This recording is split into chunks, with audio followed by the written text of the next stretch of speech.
سلام، إن شاء الله تكونوا كامل هانيين، صحتكم بخير. اليوم حرفيًا ما كنتش عارفة واش راح نطيب للفطور، صح. وكنت حابة حاجة هكا تاع نليكيدي بها برك، خاطر تخمامي كامل كان في الجاتو كنت حابة نزرب نكملوا ليه عليه. هيا نضت قعدت نخمم في نفس الوقت قلت سنايا نفرز الدار هكا بخفيف برك. درت القش يتغسل لميت الماعن في الماشينة. قال لك اسيدي ديري لنا المثوم المره اللي فاتت درناها باللحم، هاد المره قال لك ديريها لنا بالدجاج. خليت هكا البصله والثوم في شويه زيت مع تبلته مع ملح فلفل كحل فلفل عكري وشويه نتاع الكمون، درت له طماطم تاع الباط قليتهم مرقتهم زدت لهم ورقه تاع رند. على جهه كنت نغلي في الزيتون باش تنحالو الملوحه صفيته وزدته عليها. وجدت البوراك اللي كنت درت فيه بطاطا غليتها في الماء حتى نشفت معستها زدت لها الطون وجبن مبشور وجبن موتزاريلا. وشوية من الجبن الطري. يلاه شكلت هذاك البوراك خليته على جهة، وهنايا رجعت للدجاج اللي كنت رحيته درت له شوية توابل اللي هما ملح فلفل كحل توابل الشاورما الإيطالية لا موطرد وشوية نتاع زيت البودرة نتاع الفريك في بلاصة لاشابور، وأكيد شوية نتاع الكمون. وأنا هنايا لقيت روحي بلي نسيت ما درتش الزرودية وليت قطعتها مكعبات قليتها وحدها في الزيت وزدتها عليهم. على جهة خويا قال لي ديري لي بوراك وهو يموت على البوراك هذا.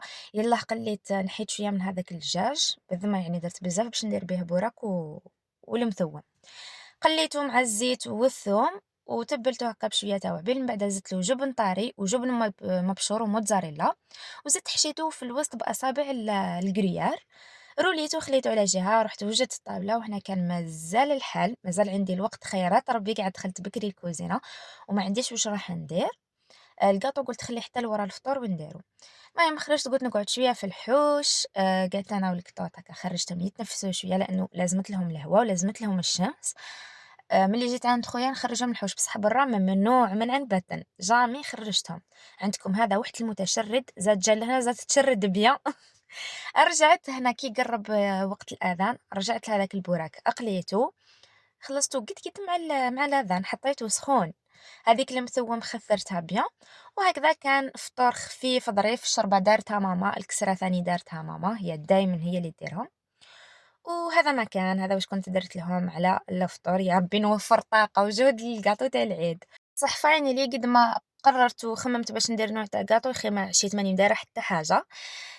قلت خليها كندير سهره خفيفه وتشهيت الكاسكاده عندي بزاف ما كليتهاش انا نموت عليها.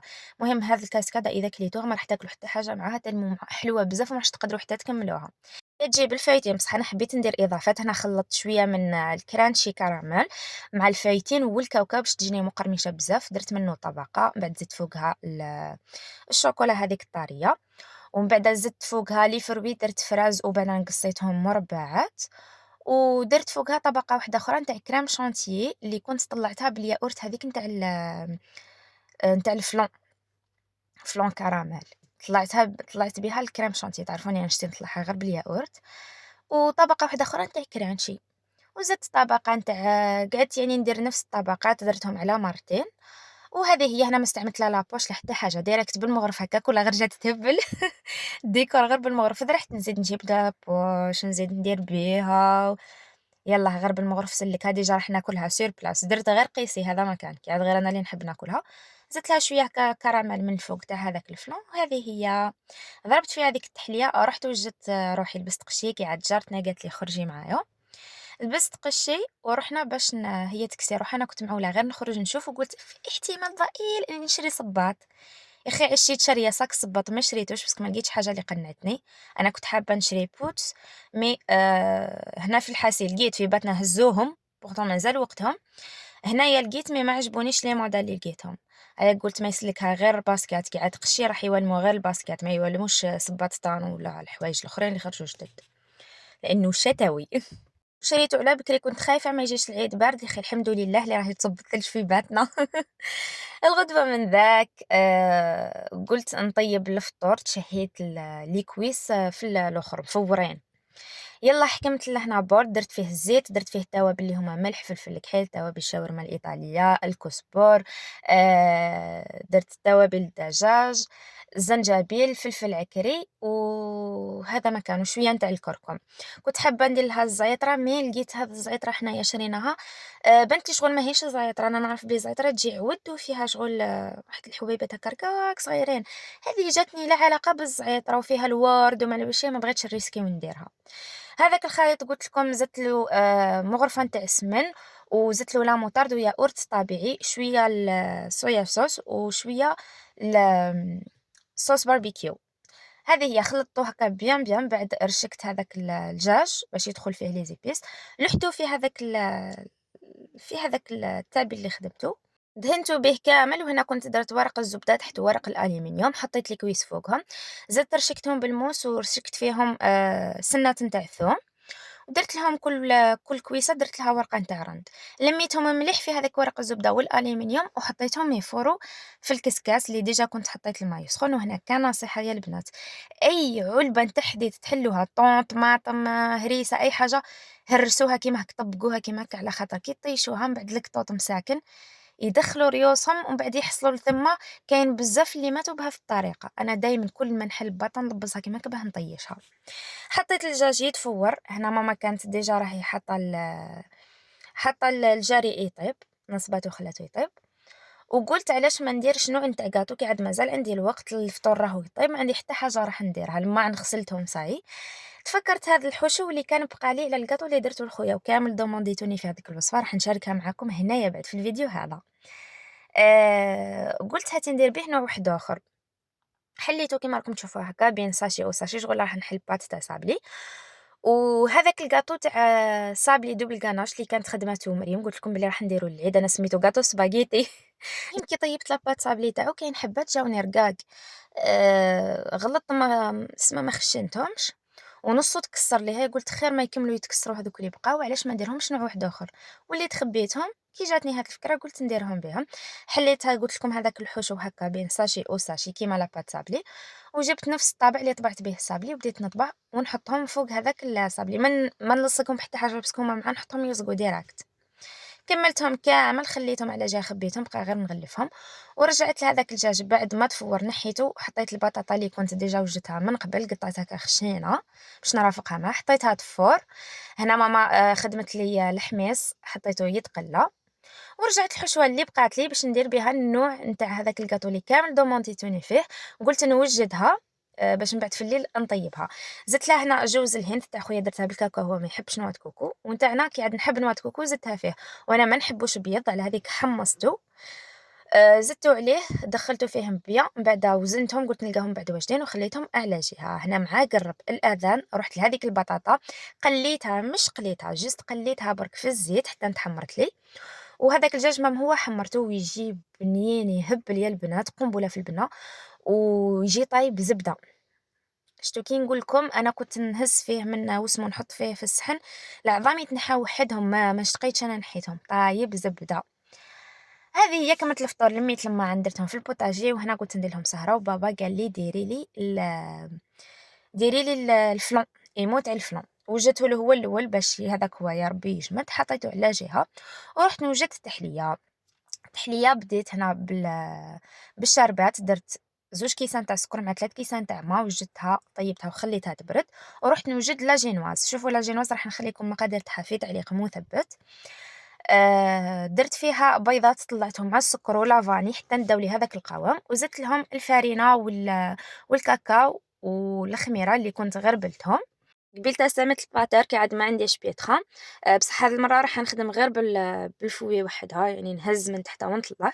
على جهه هنا كنت درت الحليب مع الزيت، زدت له شويه من هذاك الخليط، قيس مغرف كبيره ولا 2 مغارف كبار، خلطهم مليح مليح، ومن بعد كبيتهم على لاباط جينواز تاعي وبديت نهز من تحت وندور ماشي نخلطو هكاك وصاي. المهم هنا العجينه نتاع الجينواز تاعي راهي واجده، جبت البلاطو اللي راح نطيب فيه، درت له الالومنيوم، وهنا جاني كبير، هي حددت القيس اللي نحتاجو بالالومنيوم. درت ورق الزبده دهنته بالزيت، فرغت فيه الجينواز وفوت عليها هكا بالدبوس باش تجيني كامل متساويه، خبطت البلاطو بيان ولوحتها في الفرن اللي كنت ديجا شعلته يسخن من قبل. رحت نوجد الكريم كريم شانتيي، كنت طلعتها بشويه من بودره الشوكولا نتاع الحليب والحليب. تعرفوني انا نحب نطلعها بالياغورت، ما كانش عندي، على هذيك اضطريت نطلعها بالحليب، وباش تجيني بنينه درت لها بودره الشوكولا نتاع الحليب. طلعتها بيان، رجعت لهذيك الجينواز نتاعي بعد ما طابت، اكيد كنت خسرت الماعن وسما درت هذاك الوقت الفارغ درت فيه شغالات. لقيتها طابت، خليتها حتى بردت، قصيتها على قيس هذا البلاطو باسكو انا راح نديرها في هذا البلاطو، وشربتها بيان بهذيك الشربات. درت لها طبقه رقيقه نتاع كريم شونتي كي عاد خويا ما يحبهاش، زعت عليها شويه فرز اللي كنت قطعته كاريات كبار، وزدت لها من فوق لاصوص شوكولا اللي سقساتني كيفاش خدمت صوص شوكولا. ديري حمام ماء يذوبي عليه الشوكولا، انا درت شوكولا نوار. من بعد تذوب هذيك الشوكولا كامل، نحيها من فوق النار، خليها بصح على الحمام مائي، زيدي لها شويه زيت، كريم فريش انا استعملت تاع الطهي، والحليب، ونبقى نخلط فيها حتى تخفاف لي. راح تبان لك شغل فزت بصح ما فزتش، قولي تخلطي بسرعه حتى تولي لك جاريه.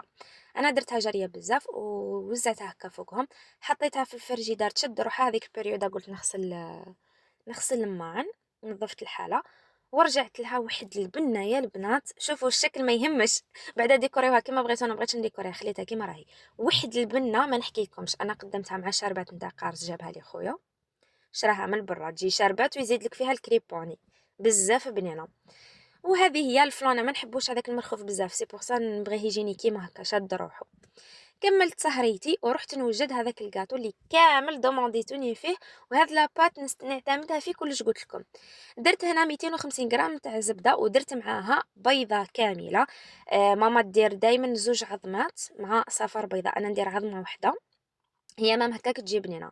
المهم درت 250 غرام زبده مع بيضه كامله، ونحكم هذيك البطاطا تاع الزبده نكمل بها الكيل كامل. درت بها كيل ماشي معمر بزاف نتاع سكر رطب، كيل نتاع زيت، وكيل تاع نشا يكونوا معمرين هذوك الزوج. نغربلهم عليهم، درت لافاني ونطلعها بيان بالباتور، اذا عندكم بيتخان تقدروا تخدموا بها حتى يولي لي القوام بيض كيما هكا كي يطلع لكم شغل تاع رانيران. حتى تبداو تزيدوا الفرينه تدريجيا، تحبوا ديروا فيها كاكاو، تحبوا ديروا بيضه كيما بغيتو. المهم انا هنا درت باكي كامل تاع خميره الحلويات، ولحت الفرينه اللي كنت غربلتها مام هي. اكيد النواشف لازم دائما يتغربلوا، ما تدروش فيهم، ما تدروا كاش حشره ولا، وفي نفس الوقت باش ما يقعدوكمش مكعبرين. نلمها حتى نتحصل على قوام يكون طري. انا هنا خليتها باش نشوف اذا الفرينه تاعي تشرب ما تشربش، نزيد لها ما نزيد لهاش. هيا يا اخي لقيتها بلي ما تحتاجش باش نزيد لها الفرينه عفوا.